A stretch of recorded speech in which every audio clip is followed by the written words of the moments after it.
আপনারা শুনছেন বাণী বসুর লেখা কালিন্দী, সৌত্রী দাসের কণ্ঠে। ১। খ্রিস্টপূর্ব ৩,০০০ শতকের কথা। ৩,০০০ শতকের কথা অবশ্যই অনুমান। কেউ বলেন খ্রিস্টপূর্ব ১৫০০ শতক। আমরাও তো তর্ক বিতর্কের মধ্যে যাচ্ছি না। এইটুকুই যথেষ্ট যে সে অনেক অনেক কাল আগেকার কথা।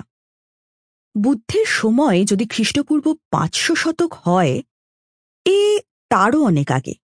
ভারতবর্ষ তখন কেমন ছিল? উত্তরে আকাশ ছোঁয়া হিমালয়, স্থলভূমি সব অরণ্যে অরণ্যে পরিকীর্ণ।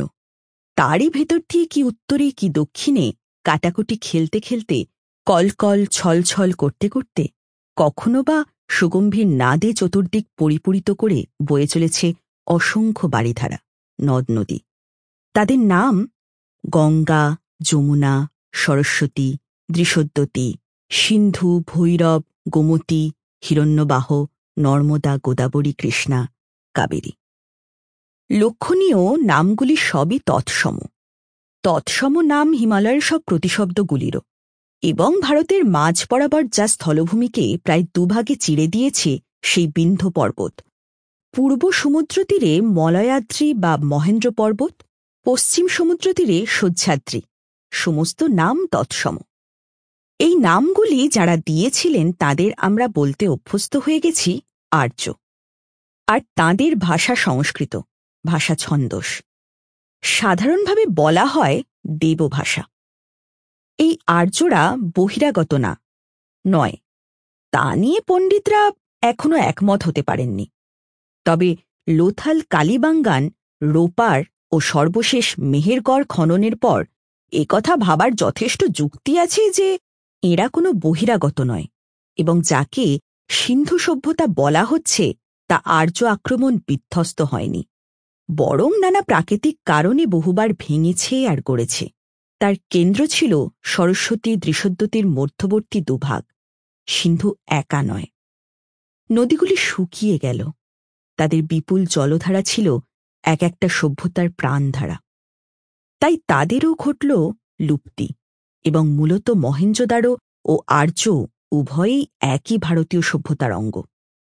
আর্য নামের এক পশুপালক কৃষক জাতির কল্পনা করেছিলেন পশ্চিমী ইতিহাসবিদরা, কিন্তু আর্য কোনো জাতি নামই না।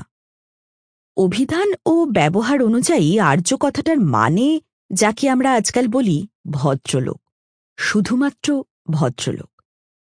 দেবভাষার যারা কথা বলতো তারা সমাজের ওপরতলার মানুষদের আর্য বলে সম্বোধন করত। ইংরেজি স্যার বলতে যা বোঝায়। তিনি যদি পণ্ডিত বা দার্শনিক জাতীয় কেউ হতেন তো তাকে সম্বোধন করা হতো ভগবান বলে। সেই সম্বোধন থেকে তাদের যেমন ভগবান বানিয়ে দেওয়া হাস্যকর, তেমনি ওই ভাষাভাষীদের আর্য জাতি বলে দেগে দেওয়াটাও ঠিক নয়।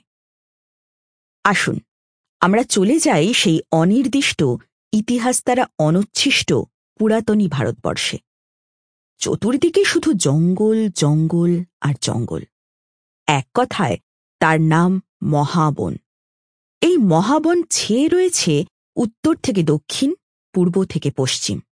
কত রকমের মানুষ সেখানে, কেউ ফর্সা, কেউ শ্যাম, কেউ কালো, কেউ একেবারে নিকষ কালো, কারো উঁচু নাক, কেউ খাঁদা, কেউ দীর্ঘাদেহী, কেউ খর্বাকার, কারো লোচন আয়ত, কারো ছোট ছোট। কেন? আরে এ যে উপমহাদেশ। আয়তনে ইউরোপের চেয়েও বড়। তার মধ্যে আবার রয়েছে যেমন নিরক্ষীয় বা ক্রান্তীয় অঞ্চলের তীব্র গরম, তেমনি এইসব থেকে দূরে শীতপ্রধান স্থান রয়েছে মরুভূমি, যেখানে শীত গরম দুই প্রবল। শুকনো আবহাওয়া রয়েছে পার্বত্য ভূমি, যেখানে তাপমাত্রা সারা বছরই কম। আছে নদী তীরবর্তী সুফলা অঞ্চল, যেখানে জীবনধারণ বেশ সহজ, লাঙল ঠেকালেই ফসল। সামান্য একটা সুতিবস্ত্র হলেও বছরের বেশিরভাগ কেটে যায়।